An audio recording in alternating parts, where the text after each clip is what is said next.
All right. Good morning, everyone. Today I will be having or performing an interview with Miss Jeanette Pappas. She's a family nurse practitioner that works in Texarkana, Texas at St. Michael ER. Miss Jeanette Pappas, how are you doing this morning? I'm doing good. All righty. Do you consent to being videotaped for this interview? I do. All righty. Well, we'll go ahead and get started. Miss Jeanette, I just had a couple questions about your job. So in regards to teamwork, while you've worked as a family nurse practitioner, how has teamwork played a role or how has teamwork played a part as in your role? Teamwork is everything in the role. Anything from even the people that clean the rooms, the staff, that are hired, contracted through to clean rooms, to the techs, to the nurses, to other nurse practitioners that I work with, and the physicians. It's all a big team that we work. Understood. Wow. Okay. What type of team members? I think you just said that you work with techs and just all sorts of members. What members would you say you work the most within the team? Like, what members do you see and interact with the most throughout your workday? Daily is, of course, the physicians that are on duty. Every day we have a different physician that we work with. We don't work with the same one each day. And we have RNs, LVNs, and techs that work in the emergency room. So I all daily. Okay, all righty. So after working as a RN and now being a family nurse practitioner, what changes have you adapted to within your role? And what has become very similar in that sense? Okay. Similarities, of course, is patient care. It's all about the patient, what they need, and trying to anticipate the needs of them in the future. In the emergency department, of course, we are looking at right now what is the emergency of that patient, rule out emergencies that might be going on. But you also have to anticipate what are they going to need for a follow-up? Do they have a primary care for their follow-up? Do they have the specialists that they may need? So you have to anticipate, what they will need in the future also. From being an RN, I was actually an RN and the charge nurse for several years prior to going to get my master's as a nurse practitioner. So I had already worked that ER for years. So I was able to already know the providers that were in the emergency department and the other nurses. So that helped tremendously. But it's just stepping from the role of a RN bedside, which helped tremendously understanding what was going on with the patient and what their needs were when I stepped over as a nurse practitioner. Oh, okay. That makes a lot of sense. While you've worked as a family nurse practitioner, I know you just mentioned you worked as I believe, a nursing, was it a coordinator? Yes, which was, they call it the coordinator, which is also the charge nurse in the ER. Yes, switching from becoming the nursing charge nurse onto the family nurse practitioner, has that increased your confidence in handling challenges? Very much so. Because as the charge nurse, you're kind of the role leader of all of the nurses that are there. So you ended up interacting with multiple patients throughout the ER in a daily basis, not just as the primary nurse on those few rooms that you would have if you was just, a staff nurse there. So you were able to get in and help multiple patients in multiple different avenues of complaints each day. Yeah, absolutely. Were there any particular challenges you had to overcome while starting out as an FNP? Anything new that you started noticing that was very different than being, say, a charge nurse? Just the thought concept of it. You were the provider, and as a nurse, of course, it was a lot of skills and things that you were doing. When you stepped over as a provider, you have to think that you are the one that is ordering all of that. You have to make sure that all your bases were covered. Everything that could be going on with that patient was thought about and looked at to make sure that you didn't miss any type of, bad outcome for the patient. You're the one that is making the diagnosis. So you try to do everything you can to make sure you figure out what's going on with the patient. Yeah, absolutely. So while you're creating this like plan of care in your head for these patients and trying to figure out what you want these what your team members need to carry out and help you with, how do you generally like determine your order of tasks? Of course, the first thing you do is how sick is the patient? That's how fast you've got to make sure that your team is working. On critical patients, of course, instead of just the one primary nurse that's taking care of the patient, you're going to have to incorporate multiple nurses into the whole concept of helping, so things are moving faster. Plus, you have to communicate with CAT scan and EKG and X-ray and that type of thing to make sure everybody's on the same page of, understanding how sick the patient is and that things need to get done in a lot more timely manner. Yeah, that makes a lot of sense. So you basically pace your day with these patients, like between patients. What you're saying is you've got to figure out how sick they are, and from there lay out which ones you're going to see first and who you're going to communicate with first throughout your day. Do you run into any particular difficulties or distractions while you're going throughout your day? I know as an ER nurse, I'm sure everything is going around like constantly. It's just very difficult to have a streamline. But do you have any particular examples of distractions that occur that you have to manage essentially? Every day, of course, is different.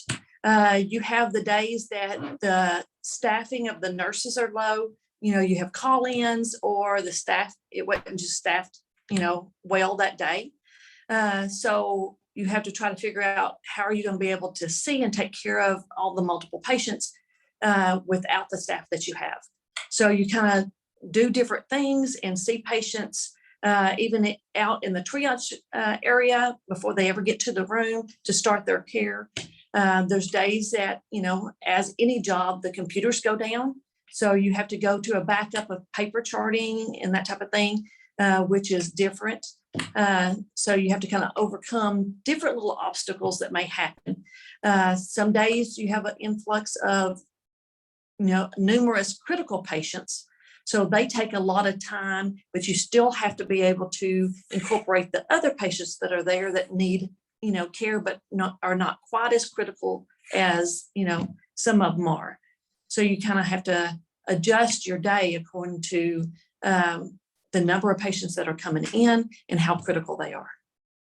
Understood. Okay. Yeah, I'm sure in the ER you see probably up to 50 to hundreds, probably hundreds, honestly, patients per day. And you're communicating with a lot of people. What communication skills have assisted you with patient care as well as within the care team? For instance, active listening, constructive criticism, feedback, those kind of skills. Yes, all of that, pretty much on a daily basis. And knowing that you have to have patience. You may not get, your CAT scan report back as fast as you feel like that you need it, but you have to know that the other person on the team is working as fast and diligent as they can too. So you have to, there's a multitude of different concepts that you have to kind of use and understand that, it's a whole team effort and everybody's working as fast and diligent as they can to get the patients taken care of. Yeah, absolutely, for sure. Patience is a big part of, I feel like, the RN role, and I can see where that would be heightened as a family nurse practitioner with the amount, especially in the ER, with the amount of patients you see every day. So my next question was actually going to be, what communication skill would you consider most effective within the FNP role? Would you say that would be patience, or do you have any other that is particularly coming to mind? Not offhand, because it's just a multitude Yeah. of them, according to what is presented to you, kind of which one is more important at the time. Yes, absolutely. I'm sure it's it's a juggle of all of them at once, especially, and it depends on the patient, I'm sure.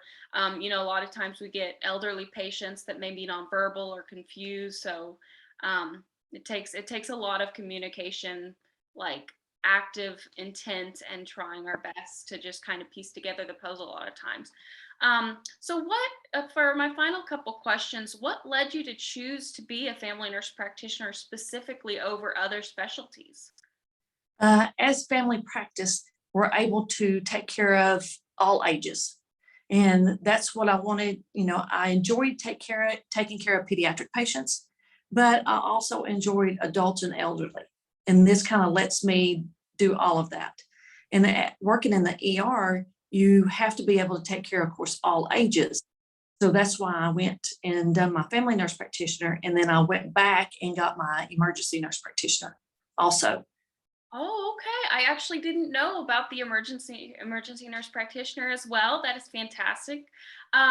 So what part of the family nurse practitioner role motivates you the most to continue when you find yourself like just mentally, emotionally, physically drained? I know this last 2 years really has been really tough with COVID. I'm sure in the ER y'all have seen a lot of cases, as well as I know specifically in Texas, this last winter y'all had that big power outage. So I'm sure that there's a lot of strain that goes on within this role. What do you find within the family nurse practitioner role just keeps you going?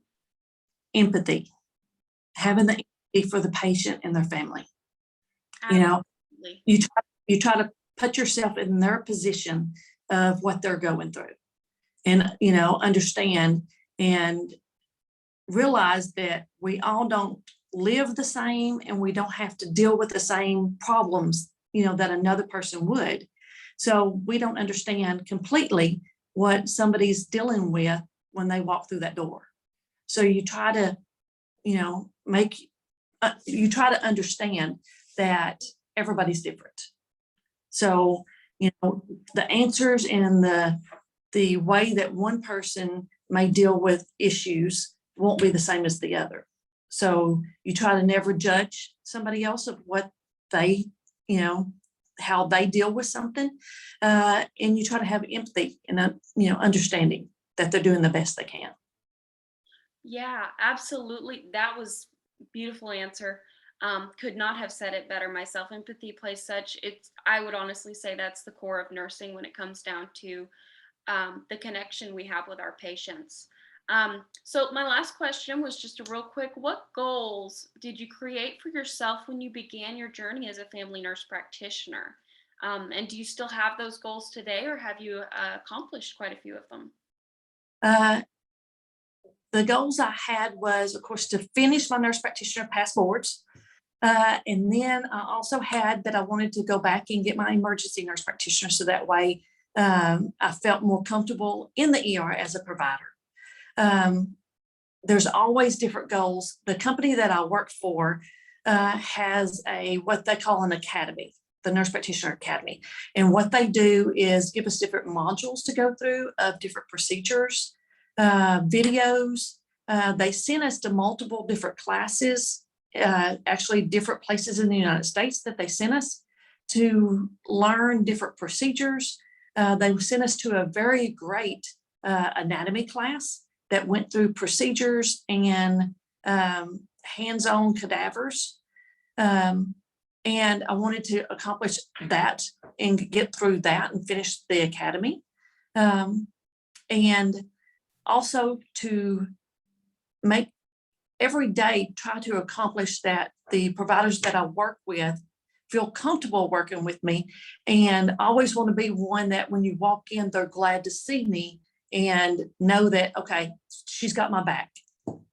I'm there to help, and they feel comfortable with the patient care that I give. So I've accomplished those, but it's always a daily goal that I continue having, that I always want to try to do my best for the patient and the team that I'm with. Those are amazing goals, and I would say very apt for the role that you're in. And you basically did just go over another function of teamwork, of just making sure that your team can respect and feel confident in your care, as well as you feel confident and respect theirs. So I just want to thank you so much for going through this interview with me today. It was lovely having you. You have a wonderful Thanksgiving. I'm going to go ahead and stop the recording for now. Do you have anything else you'd like to say? No, just thank you for choosing me. Well, thank you so much. All right, I'm going to go ahead and stop.